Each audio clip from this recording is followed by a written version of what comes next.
Pada kesempatan yang mulia ini, izinkan saya menyapa seluruh ikhwan dan akhwat, para pecinta kesucian jiwa dan 51 titik yang saya lihat di screen pada malam ini. Saya izin membacakan ayat yang tadi di awal pernah saya sampaikan, suratul Kahfi ayat 28, yang berbunyi, A'udzu billahi minasyaitonir rajim. Wasbir nafsaka ma'al ladina yad'una rabbahum bil ghadati wal 'ashiyyi yuriduna wajhah. Bersabarlah engkau wahai Muhammad, kata Allah, ma'al ladina yad'una rabbahum, bersama orang-orang yang menyeru Tuhan mereka, bil ghadati wal 'ashiyyi, pada pagi dan petang hari, yuriduna wajhahu, dengan mengharap keridhaan Allah. Wala ta'du ainaka anhum, janganlah kedua matamu berpaling dari mereka. Turidu zinatal hayati dunya, berpaling dari mereka karena mengharapkan perhiasan kehidupan dunia. Wala tuti'a man aghfalna qalbahu, janganlah engkau Muhammad mengikuti orang yang hatinya telah kami lalaikan. Andikrina, dari mengingat kami.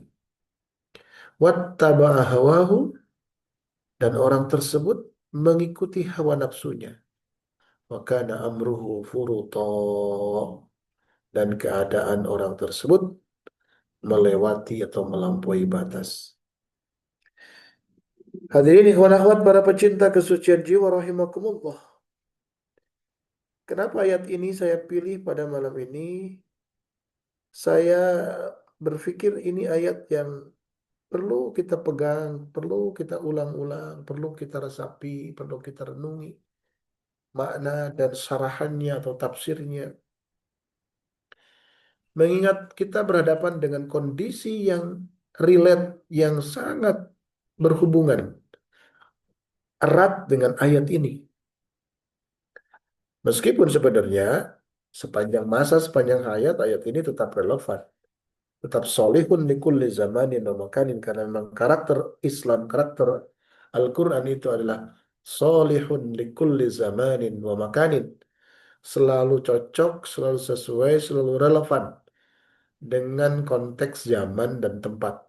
Di mana saja Al-Quran itu didatangkan, di mana saja Islam itu datang, pasti akan cocok. Yang membuat tidak cocok itu adalah keterbatasan kita memahaminya.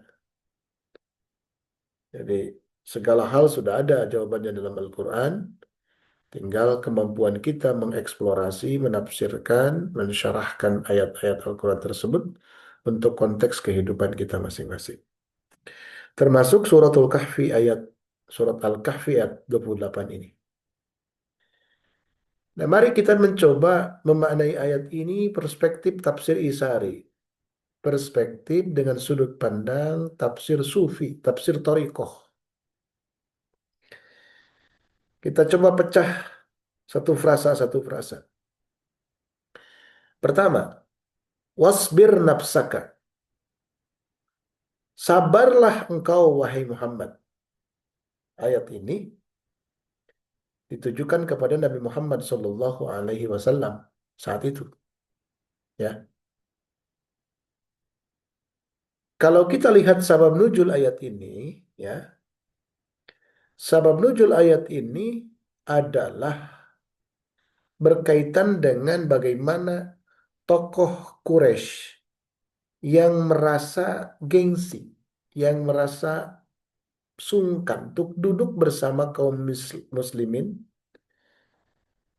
yang ada di sekeliling Rasulullah, yang kaum muslimin itu kondisinya miskin dan lemah secara sosial.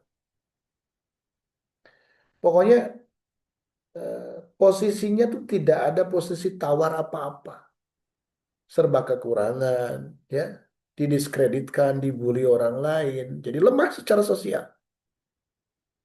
Begitu. Jadi misalkan kita bisa lihat dalam beberapa tafsir, apakah tafsir At-Tabari, tafsir Ibnu Katsir, ya, Al-Lubabun Nukul, Fi Asbabin Nuzul, misalkan karya Imam Masyuti dan sebagainya. Kita bisa menemukan itu. Nah, tokoh-tokoh Quraisy seperti Uyainah bin Hisn, Al-Aqra bin Habis dan lain sebagainya, dan tokoh-tokoh Quraisy yang lain, mereka mengatakan begini, wahai Muhammad, jika kamu ingin kami ini duduk bersamamu dan mendengarkan ajaranmu, coba orang-orang yang miskin itu, orang-orang yang rendah status sosialnya itu, dikeluarkan dari majelismu, dari tempatmu. Ya. Siapa yang dimaksud dengan orang-orang miskin dan rendah status sosialnya itu? Ada Bilal bin Rabah, ada Ammar bin Yasir, ada Khabbab al-Arad, dan kaum muslimin yang lemah-lemah lainnya secara struktur sosial. Miskin, lemah, dan sebagainya.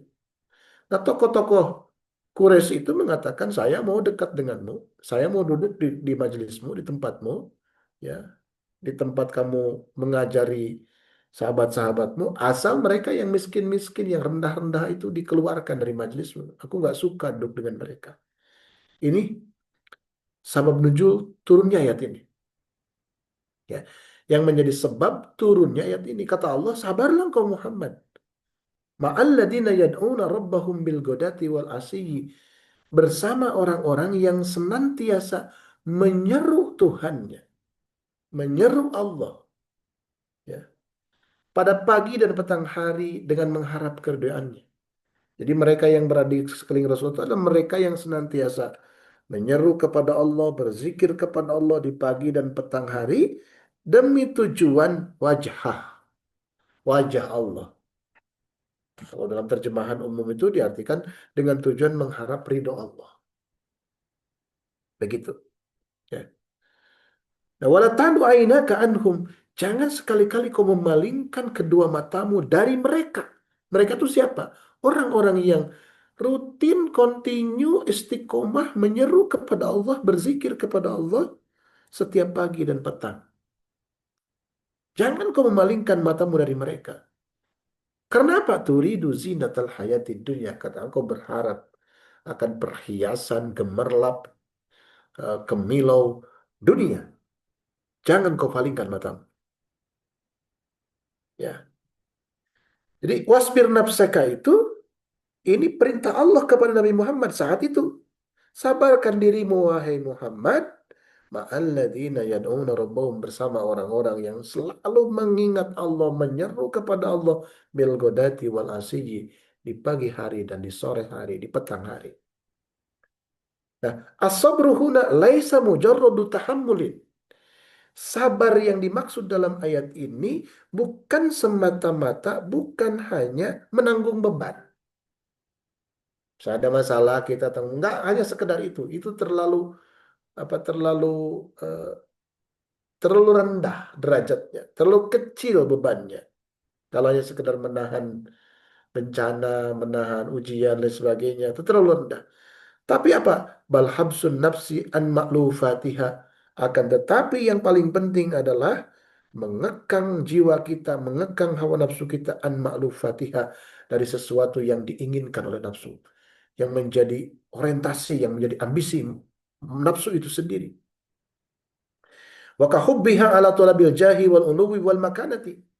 Seperti rasa cintanya nafsu kita terhadap upaya mencari kedudukan, ya, mencari kehormatan, mencari posisi yang luhur secara sosial, wal makanati posisi-posisi yang nyaman secara sosial. Nah, kenapa ini disampaikan demikian? Karena saat itu para pembesar kaum Quraisy itu mau mendengarkan ajaran Rasulullah kalau di sekeliling Rasulullah itu sudah tidak ada orang-orang yang dianggap rendah oleh mereka. Nah, isbir nafsaka ay kohrun nafsi an ikhtiyariha. Sabarlah dirimu maksudnya itu apa? Tahan, kendalikan diri dari segala keinginan-keinginan dan upaya-upaya nafsu itu sendiri. Wa ilzamiha dan kokohkan menumbuhkan nafsu itu, jiwa itu bisuhbati man yadhkuru billahi, dengan bersama-sama orang yang senantiasa berzikir kepada Allah Subhanahu wa taala. Walau khalafat dzauquha wa sahawatuha. Meskipun ya perasaan si jiwa kita, nafsu kita itu atau syahwat-syahwat dari nafsu kita itu bertertangan dengan apa yang diinginkan oleh Allah, yaitu bersama-sama suhbah ma'aman yadkuru billah, bersama-sama sohbah dengan orang yang senantiasa berzikir kepada Allah. Para ulama ahli ma'rifat itu mengatakan begini, ada satu postulat, ada satu rumus, eh, apa ya? As-sabru ma'ahlillahi, sabar beserta ahlu Allah, beserta ahlullah, ahli Allah. Asyaddu minas sabri alal bala'i, itu jauh lebih berat dibandingkan dengan sabar atas ujian-ujian yang diberikan kepada Allah, kepada kita dari Allah Subhanahu wa taala. Li'anna fihi mujahadatun lin nafsi, karena di dalam kesabaran bersama ahlullah itu ada mujahadatun nafsi yang luar biasa. Masya Allah. Ini saya sampaikan berkaitan dengan kondisi existing hari ini kita semua. Kebersamaan kita, keistiqomahan kita ada di lingkaran Syekh Mursyid kita semua. Bukan tanpa ujian, bukan tanpa tantangan, bukan hal yang gratis. Itu harus dibayar dengan kesabaran tingkat tinggi, kesabaran di atas rata-rata. Dan setiap zaman, setiap periodisasi kemursidan, tantangan itu akan selalu ada dan sebanding meskipun bentuknya berbeda-beda. Tetapi secara benang merah itu akan senantiasa ada pada setiap generasi kemursidan.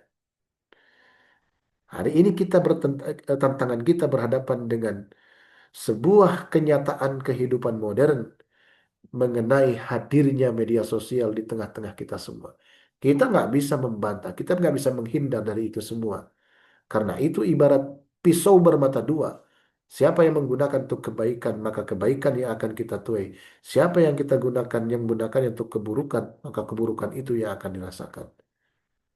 Yang menjadi masalah bagi kita, yang menjadi hal yang harus kita antisipasi bersama, ketika kita tidak menyebarkan keburukan di ruang-ruang media sosial itu, lalu orang lain menggunakan media sosial itu untuk menjelek-jelekan kita, untuk mendiskreditkan kita, disinilah kesabaran kita diuji. Bapak Ibu, dengan tidak bermaksud apapun, mari kita buka mata kita dengan selebar-lebarnya. Ada banyak saudara-saudara kita yang bertumbangan, yang berjatuhan di tengah jalan dengan ujian kesabaran ini. Kita, kalau dikuatkan oleh Allah pada posisi bersabar, bersyukur, dan teruslah istiqomah. Karena tidak ada ganjaran bagi kesabaran itu, kecuali apa? Kecuali rahmat Allah Subhanahu wa Ta'ala. Ya, rahmat Allah itu disiapkan, kasih sayang Allah itu disiapkan untuk apa? Untuk orang-orang yang bersabar. Ini yang pertama. Yang kedua, ma'alladzina yad'una rabbahum bil ghadati wal ashiyyi. Tadi ya, frasa pertama, sabarkan diri kita. Ya, sabar. Saya tidak akan menjelaskan sabar itu ada sabar bil nikmah, sabar bil maksiyah, sabar bil bala, enggak. Itu sudah sering kita mendengarnya dari penjelasan-penjelasan para guru-guru kita semua, para kiai, para muallim, ustadz-ustadz kita semua. Nah, yang kedua lihat, ma'alladzina yad'una rabbahum bil ghadati wal 'ashyi. Sabarkan dirimu Muhammad bersama ma'alladzina, bersama orang-orang yad'una rabbahum, yang orang-orang itu senantiasa menyeru Tuhannya bil ghadati, di pagi hari, wal 'ashyi, dan di sore hari. Masya Allah. Lihat, saya melihat terjemahan begini, penjelasan begini. Laisal maksud mujarradu dzikri al-lafzi. Yang dimaksud bukanlah semata-mata zikir yang lafzi. Jadi yad'una rabbahum itu bukan sekedar zikir yang sudah dilafalkan. Ya Allah, ya Rabbana, ya Maulana, ya Karim, ya Allah, ya Rahman, ya Rahim, ya Malik, dan sebagainya. Ya. Bal dawamul huduril qalbi. Tapi yang dimaksud adalah konsistensi, kontinuitas hadirnya kolbu kita bersama Allah. Masya Allah, tabarakallah. Coba betapa. Mari kita, mari kita mengelus dada, mari kita meresapi betapa besarnya karunia Allah yang diberikan kepada kita melalui wasilah guru agung kita semua dalam bentuk apa? Instrumen, alat di dalam diri kita untuk dawamul huduril kolbi ma'rabbi. Untuk senantiasa hadir kolbu kita bersama Tuhan kita, bersama Allah. Kalau kita tidak dipertemukan dengan Syekh Mursyid, bertemu dengan alatnya, entah kemana hati kita itu, entah di mana hati kita itu, entah apa yang dikerjakan oleh hati kita itu. Jadi, fa'alladzina yad'una rabbahum bil ghadati wal asyi, bersama orang-orang yang menyeru Tuhannya di pagi dan sore hari itu, maksudnya adalah dia yang selalu dawam kolbunya, dawam hatinya, konsisten kolbunya, konsisten hatinya, konsisten jiwanya, hadir bersama Allah. Masya Allah. Nah, kata pagi dan sore, ya, sebagian ulama mengatakan, al-ghadat isaratan ila bidayatis suluk. Pagi itu menunjukkan permulaan perjalanan kita sampai kepada Allah. Perjalanan kita untuk menuju Allah Subhanahu wa taala. Itu digambarkan dengan pagi. Al-asyiyi isaratun ila nihayatis suluk. Ya. Sementara sore hari itu merupakan isyarat terhadap ujung perjalanan kita sampai kepada Allah. Nih, perhatikan. Al-Ghadat sekali lagi, kata pagi dalam ayat ke-28 surah Al-Kahfi itu menunjukkan permulaan kita. Di mana permulaan itu? Permulaan perjalanan menuju Allah itu disebut dengan yaqdah, kesadaran. Dalam bahasa Inggris disebut dengan awareness. Kesadaran itu didapatkan dari mana? Ketika diri kita, hati kita dibangunkan, diingatkan, dihidupkan. Dari apa? Dari tidur, dari lupa, dari mati. Mati bukan mati berpisahnya ruh dengan jasad, tapi ketidakberfungsian kolbu kita. Ketika dibangunkan dari tidurnya, diingatkan dari lalainya, dihidupkan dari matinya, itulah bidayah. Itulah halul yaqdah. Itulah keadaan sadar. Itu kita dapatkan dengan fasilitas talqin dari Syekh Mursyid kita semua. Masya Allah, tabarakallah. Lalu al-asyi'i, sore hari itu apa? Isyaratun ila nihayatis suluki, ini isyarat, ya. Ini simbol dari ujung perjalanan kita sampai kepada Allah. Dan sampai kepada itu bukan nanti. Abdi mah jauh kene. Dugi ka Allah teh duka iraha, duka nepi duka moal. Itu sepertinya ya teh siga anu. Ah, itu sepertinya benar banget. Ya. Padahal kita boleh melakukan kritik terhadap pernyataan itu. Lah, kalau jauh banget, entah kapan, entah sampai atau tidak. Lalu, kapan kita mau sampainya? Dan apa indikator sampainya? Lah, kalau kita tidak dipertemukan dengan Syekh Mursyid kita semua, kita nggak tahu yang disebut wusul kepada Allah itu apa. Wusul kepada Allah itu bukan sampainya saya dari Bandung ke Jakarta, dari Indonesia ke Mekah. Ya, saya sampai ke Jeddah bertemu dengan Romo Yai Mahya Al-Bukhari. Bukan itu. Wusul kepada Allah, sampai kepada Allah itu adalah ketika koneksi hati kita tersambung kepada Allah, itulah yang disebut dengan wusul ilallah. Lalu setelah itu apa? Tercermin dalam perbuatan, dalam sikap dan perbuatan kita yang mutabikun ma'iradatillah, yang cocok, yang sesuai dengan apa yang diinginkan oleh Allah Subhanahu wa taala. Jadi bukan hanya sekedar kolbunya, tapi tercermin dalam sikap dan perilaku sehari-harinya yang sesuai dengan apa yang diinginkan oleh Allah Subhanahu wa ta'ala. Duh, Masya Allah. Humul ladzina la yagibu qalbuhum anillah.